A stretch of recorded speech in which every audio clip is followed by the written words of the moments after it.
Video. Today I'm going over some new polling data that shows that Donald Trump has surged in the polls in the final few days and weeks, and now with only 2 weeks to go until the 2024 election, Trump is certainly surging and his chances of winning are certainly close to an all-time high. So first things first, I'm going over some new national polls on the Real Clear Politics website, where Kamala Harris currently has a national vote lead over Donald Trump of 0.9%. And why this is very good news for Trump, for once, is when you look back at 2020, Donald Trump was never this close to what the popular vote ended up being. And right now in 2020, on this day, October 20th, when I'm recording this, Joe Biden was up 8.6% over Donald Trump. In 2016, Hillary Clinton at this time was up 6.4% over Donald Trump. The fact it's a 0.9% race right now, nationally, is a very troubling sign for Kamala Harris. Because if on election day, let's say Kamala Harris wins the national vote, wins the popular vote by 0.9% over Donald Trump, considering how states vote, because states, like swing states, typically vote more Republican than the national popular vote. If you've been watching my deep dive series, you would know that in a lot of the swing states I've done, they voted 2 or 3% more Republican than the popular vote in 2020 and in 2016. If Harris is only winning the popular vote by 0.9%, and a state like Nevada or Arizona is going to vote 2 or 3 points more Republican than the popular vote based on the last few elections, well, that tells you everything you need to know. The states will vote 2 or 3 points more Republican. That would have enough for Trump to win by a 2 to 3 point margin of victory. So a 0.9% win nationally for Harris trickles down ballot, and it doesn't work. It's not enough votes for her to win.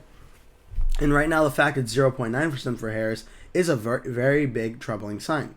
It has not been this close ever since when Harris first entered the campaign back in late July, and around August 2nd, August 5th, this is when Kamala Harris took the lead over Donald Trump by just 0.2%. Since then, she's averaged to a little bit about at 2%, or maybe a little bit over, a little bit under, depending on the day you're looking at. This is the closest we've seen the race really since the beginning of August, where it's now down to 0.9%.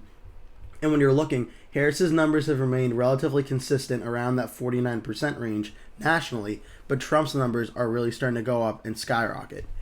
Now, it's really interesting on Trump's end that Trump's numbers are going up, and is there enough polling boost for Trump to potentially overtake Harris in the national vote, according to the polls, before the election? The election is 2 weeks away. Anything is certainly possible.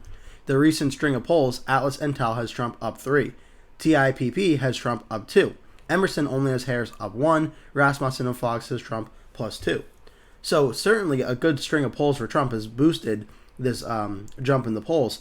If this continues and we continue to see Harris poll numbers getting a lot tighter and tighter with Trump's and potentially even going down, then by election day, there is certainly enough time where Trump could overtake Harris in the polls nationally.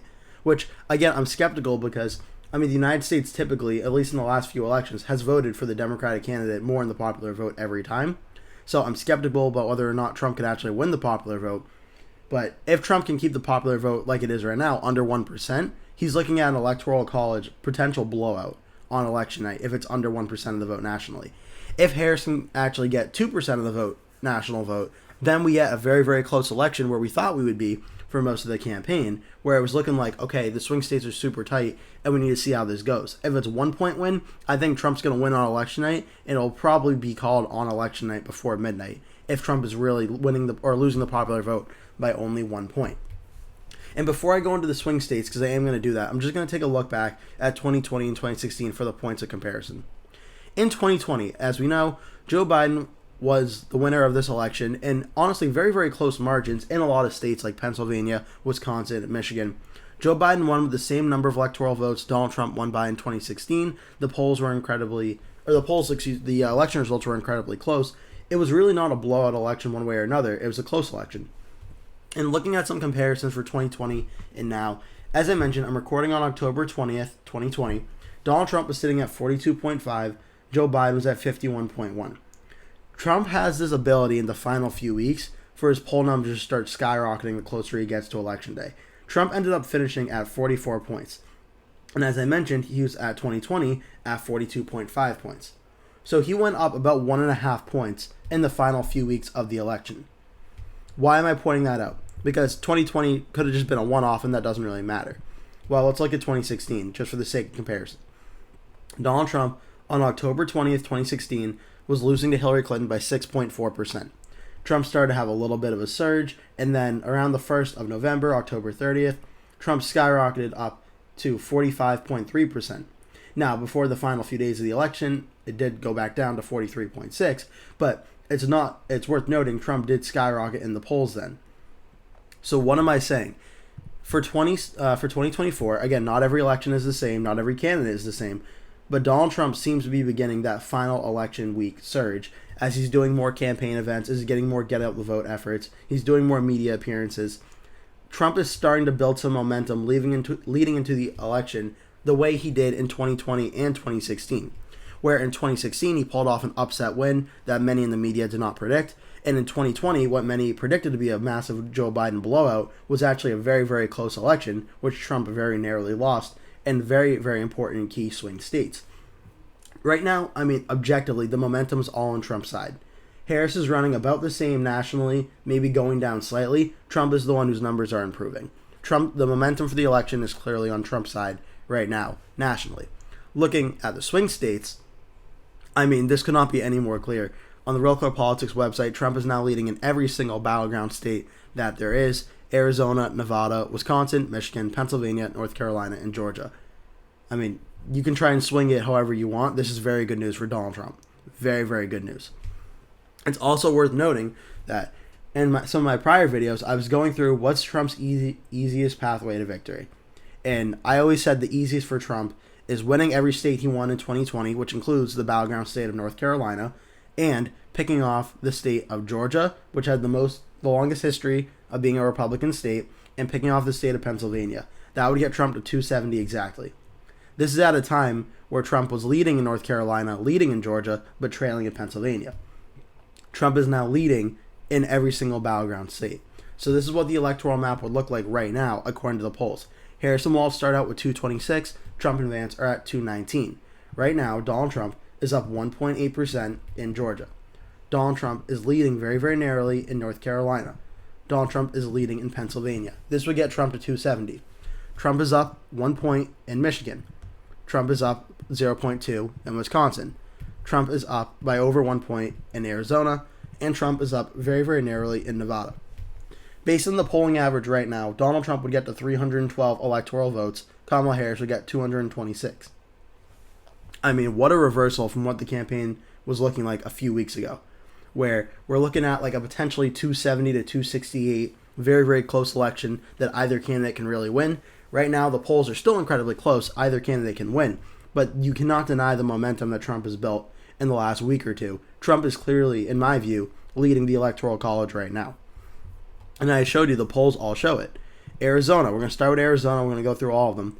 Trump had a very, very narrow lead in Arizona, or he had about a 1 point lead or so, but then around early October, it started to go down to 0.5, and now it's gone back up to 1, and now back up to 1.6. So Trump is pretty much, after going down a little bit, remained where he was back in earlier September and earlier October. Trump is now leading by 1.6 in Arizona. Now we're going to look really quick at, went too far. Trying to get back to the national ones. There we go. We're going to look at the state of Nevada. It's a 0.8% lead for Trump right now over Harris. This is one where Harris, since she joined the race, it took about a few weeks for her to overtake Trump in Nevada, and she's really led ever since, until Trump took a lead in Nevada. Now he's leading by 0.8%. Now, of course, looking at the percentages, it's 47.7 to 46.9. There's certainly enough undecided vote here where I think if Harris has a good night, she certainly can make up the margins. But the fact is Trump is leading in Nevada, when if you look back in 2020, Donald Trump never led in the state of Nevada against Joe Biden. It ended up being 2.4% in the polls, and it was 2.4% exactly. So that was Nevada. Now we'll look at 2016, where at this point, Hillary Clinton was up 4.7%. And this is interesting because Trump actually ended up taking the lead in Nevada in the closing days, but on election day, he ended up leading by 0.8%. Clinton ended up winning by 2.4%. So that could be something worth noting, that maybe Nevada's polls are off, but still, it's very, very important. It's also worth noting that about on November 1st, a few days for the election, Clinton was up in the polls. So maybe there's a final second boost in the last few days that maybe makes the polls inaccurate or something. That might be something to watch for. But Nevada is very, very interesting, that Trump seems to be running pretty similar to the final election day result from 2016. That could be a good thing or a bad thing depending on how the election goes. But the fact that Trump is leading right now, after Harris held over a 1-point lead for a pretty long time, is very significant. Now we're going to look at the state of Wisconsin, one of the very important Rust Belt states that will decide the election, no doubt. This is a very, very close one. Very, very close. Kamala Harris took the lead around early August. She's held a 1 to 2 point lead pretty much the whole time until the final few weeks. Now his lead has gone down, where Trump is now up by 0.2. It is incredibly close. And you see Atlas Intel, which is one of the more accurate polls in 2020, having Harris up 1. You have Quinnipiac, a poll that, from what I've seen, usually oversamples Democrats and gives Democrats an advantage, has Trump up 2. What this says to me is this state is incredibly, incredibly close, and it's really, we're going to have to wait till election night to see how this goes. This is a very, very close one. But if Donald Trump is leading in the state of Wisconsin right now, it is an amazing sign for him. Because in 2020, Donald Trump never once led the state of Wisconsin. On election day, he was trailing in the polls by 6.7%, and Trump only lost the state by 0.7%. Trump overperformed the polls in Wisconsin by 6 points. Okay, 6 points. Now we'll look at 2016. Donald Trump versus Hillary Clinton. Trump never led once. The final polls had Clinton up about 5.5 percentage points. Or 6.5 percentage points, excuse me. Now my mouse will work. 6.5%. Trump won it by 0.7. For some reason, the last 2 elections, there was a massive polling jump in Wisconsin. And Donald Trump is currently leading by 0.2%. So either this could be one of two things. The polls are accurate this time, and they are accurately showing what the race will end up looking like. Or Trump is being underestimated once again, and Trump may jump up even more than this.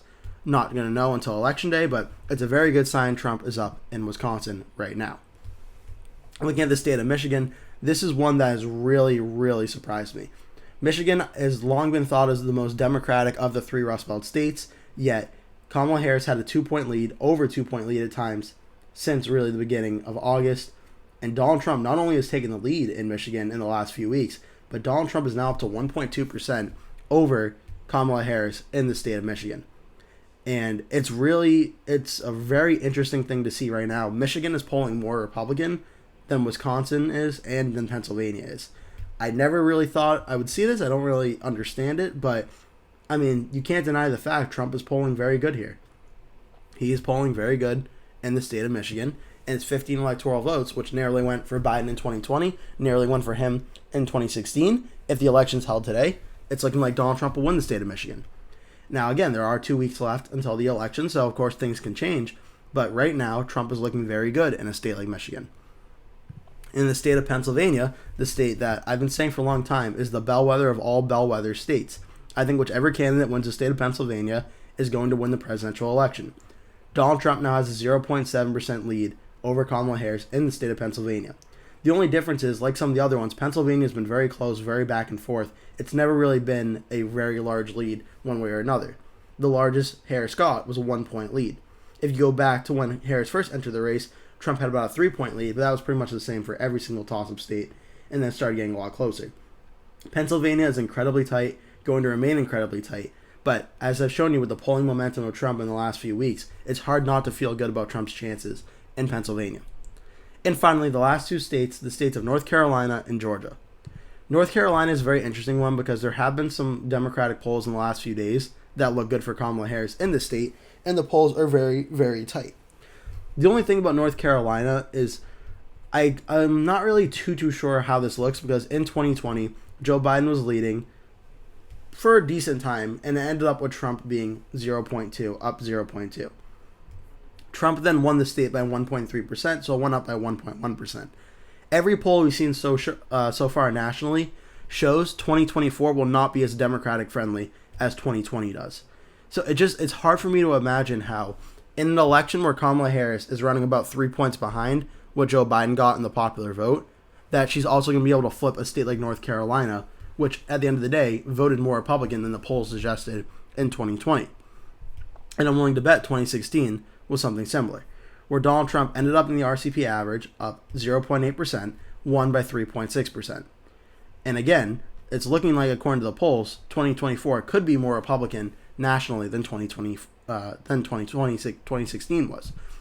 So I'm questioning whether or not North Carolina is going to actually be this close on election night. I think a 2 or 3 point win for Trump in the state might take some Democrats off guard and not really expect it. I honestly am expecting it at this point. I don't think North Carolina is going to be a Kamala Harris state, like some are saying. I think Trump's going to win North Carolina probably by 2 or 3 percentage points. The polls aren't going to show it, but I think Election Day probably will. Lastly, the state of Georgia, a state Joe Biden flipped in 2020. Very, very important for Biden's pathway to winning.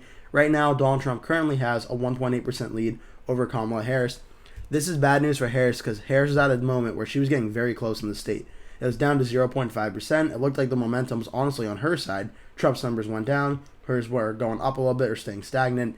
And now Trump's have gone up slightly and hers have gone down a lot. It's not to sound like a broken record, but this is very bad news for Harris. She was in a very winnable situation, very winnable position. And across all the battleground states, Trump's numbers have stayed the same or gone up slightly. Harris's have really started to go down. Is it an insurmountable number? Like, could Harris come back by Election Day and win the election? It's certainly possible. It certainly is.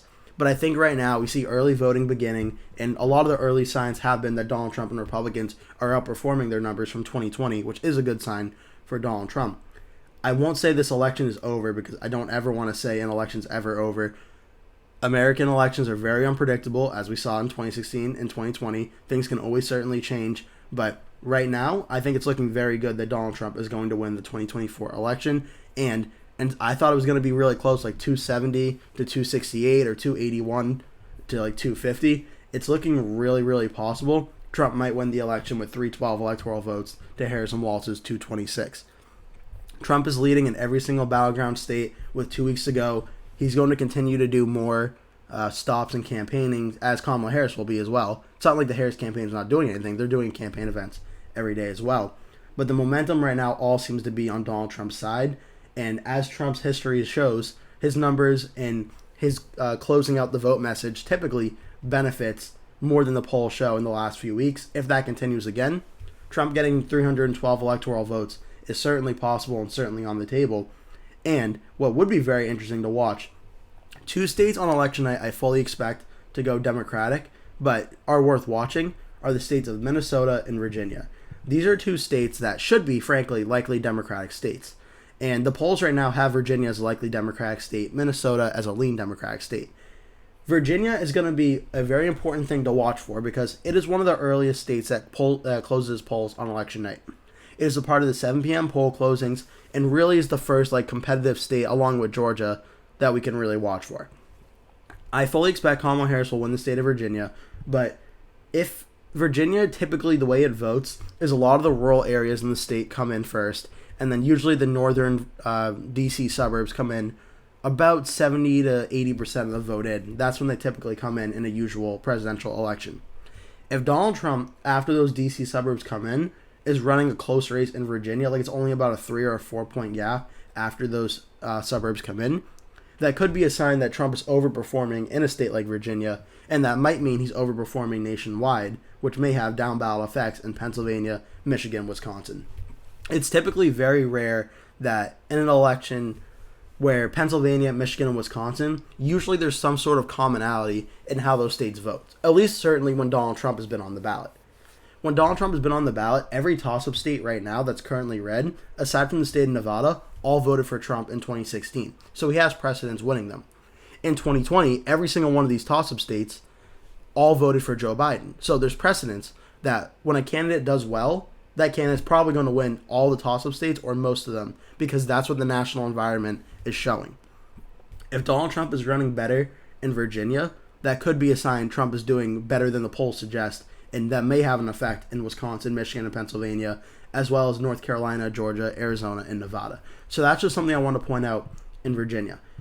Now for Minnesota, this is the home state, of course, of Kamala Harris's running mate Tim Walz. This really should not be a super close state. I mean, it'll probably be a likely Democratic state, but if it's not, if it's like 2016 where Trump had it to about a 1.5% loss, that is a very worrying sign for Harris, where her running mate's home state is very, very close. That's typically a troubling sign that the opposing candidate is doing better than expected. So I just wanted to point those 2 out. I don't think they're really toss-up states yet, but I just think they're interesting to watch on election night, that they could give a sign on how things are going. But in closing, 2 weeks out of the election, the polls have shown Donald Trump gaining in the polls, and the national vote's getting a lot closer. And right now, it's hard not to feel good about Donald Trump's chances at winning the 2024 election and being elected as the 47th president of the United States. The polls seem to suggest it. The momentum in the polls is on Trump's side. And with 2 weeks to go, things are getting very, very interesting. That will do it for today's video. Thank you so much for watching. If you enjoyed the video, please remember to give it a like. And if you really liked it, please remember to click the subscribe button. And make sure you turn post notifications on so you always get notified when I post a new video. That way you never miss one. Also, please remember to share this video with your friends and family if you really, really, really like the video. And remember to stay tuned because I'll be posting at least one video every single day leading up until Election Day. So I'd really appreciate it if you keep coming back and watching those videos. Thank you so much for watching, and I hope to see you in a future video.